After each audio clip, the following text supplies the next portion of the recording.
সেদিন বানিয়ে নিয়েছিলাম একদম ঘরোয়া পদ্ধতিতে বাড়িতে থাকা উপকরণ দিয়ে চিকেন, একদম সহজে। তার জন্য কি করেছিলাম, মাংসগুলোকে প্রথমে আমার ঘরে একটু টক দই ছিল সেটা, আর একটু ভিনিগার ছিল সেটা দিয়ে আমি ম্যারিনেট করে রেখেছিলাম। তোমাদের ঘরে ভিনিগার না থাকলে তোমরা লেবুর রসও দিতে পারো। এবার একটা মিক্সিতে কাঁচা লঙ্কা, আদা আর রসুন ভালো করে পেস্ট করে ওটার সাথে ম্যারিনেট করে নেবো। তার জন্য মাংসের ওপর ম্যারিনেট করে ওগুলো ঢেলে দিলাম। পেঁয়াজটাকে আলাদা পেস্ট করব। তার জন্য কি করেছি, কিছুটা পেঁয়াজ আমি বেশি করে পেঁয়াজ কুচিয়ে রেখেছি, আর অল্প কিছু পেঁয়াজ বেটে নিলাম। বেটে ওই মাংসের মধ্যে দিয়ে দিলাম। তারপরে আস্তে আস্তে কিছু গুঁড়ো মশলা এবার অ্যাড করব।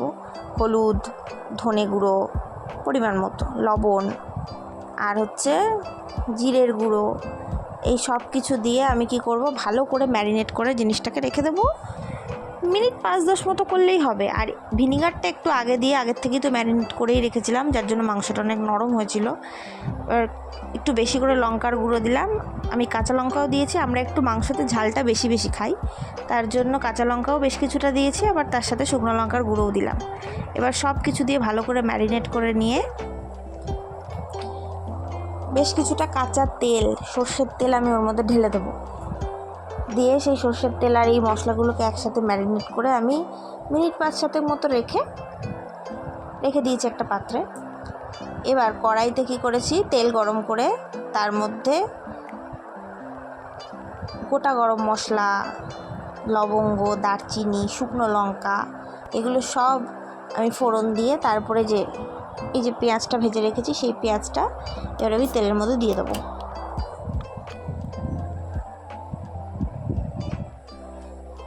দেখো, ততক্ষণ দেবো হালকা ব্রাউনিশ, যতক্ষণ পেঁয়াজগুলো না হয়ে আসে ততক্ষণ ভাজবো। আচ্ছা, আমি একটা জিনিস ইউজ করি, সেটা হচ্ছে চিকেন কারি মশলা। সেটাও আমি ম্যারিনেশনের সময় ওর মধ্যেই দিয়ে দিই খানিকটা, আবার কষানোর সময়ও দিই। এটা হচ্ছে জফের চিকেন কারি মশলা, যেটা ফ্লিপকার্ট গ্রসারি থেকে নিয়েছিলাম। এর গন্ধটা বেশ ভালো, তোমরা ইউজ করে দেখতে পারো। এই যে পেঁয়াজটা এবার ব্রাউন হওয়া পর্যন্ত ভেজে নিচ্ছি। ভাজা হয়ে গেলে এবার আমরা কি করব, ওই যে আমি যে বাটিতে মাংসটা ম্যারিনেট করে রেখে দিয়েছিলাম সেইটা এবার আমি এই তেলের মধ্যে দিয়ে দেবো। আমার তো সব মশলা ওর মধ্যে দেওয়াই আছে, আলাদা করে আর কোনো মশলা দেওয়ার আমার দরকার নেই। চটজলদি এত ভালো একটা রেসিপি, এত তাড়াতাড়ি হয়ে যায় আর খেতেও এত ভালো লাগে। তোমরা বাড়িতে অবশ্যই ট্রাই করে দেখবে। মাংসটাকে আবার ভালো করে কষাতে হবে। আমি কি করব, মিডিয়াম টু হাই ফ্লেমে রাখবো, কারণ একদম গ্যাস কমিয়ে দিলে কী হবে, হাড়গুলো মাংস থেকে ছেড়ে যাবে। করব না, আমি মিডিয়াম টু হাইতে করব। দিয়ে কী হবে, আস্তে আস্তে দেখবো যে মাংসটাও সেদ্ধ হয়ে গেছে, মশলাগুলোও কষানো হয়ে গেছে। মশলা কিন্তু খুব ভালো করে কষাতে হবে। আচ্ছা, আমি টমেটোটাকে পেস্ট করিনি। টমেটোটাকে কখনোই আদা রসুনের সাথে পেস্ট করবে না, তাহলে কি হয়, আদা রসুনের গন্ধটা চলে যায়। টমেটোটা তোমরা কুচিয়ে আমি যেভাবে দিয়েছি ওরকম করেও কড়াইতেও দিয়ে দিতে পারো, বা তোমরা মিক্সিতে পেস্ট করেও পরে সেটা কষানোর সময়ও দিতে পারো। ওই মশলাগুলোকে কিছুটা কষিয়ে তারপরে এগুলো দিতে পারো। দেখো, আমি চিকেন কারি মশলাটা ওখানে দিয়েছিলাম, আমার মনে হলো আর একটু দরকার আছে, তাই জন্য আমি কষানোর সময় আবার দিলাম। এবার এটা দিয়ে ভালো করে কষিয়ে ঢাকা দিয়ে দেবো। ঢাকা দিয়ে আমি বারবার ঢাকা তুলে কিছুক্ষণ পরপর দেখতে হবে যে মাংস সেদ্ধ হয়েছে নাকি, মশলা কষানো হয়ে গেছে নাকি।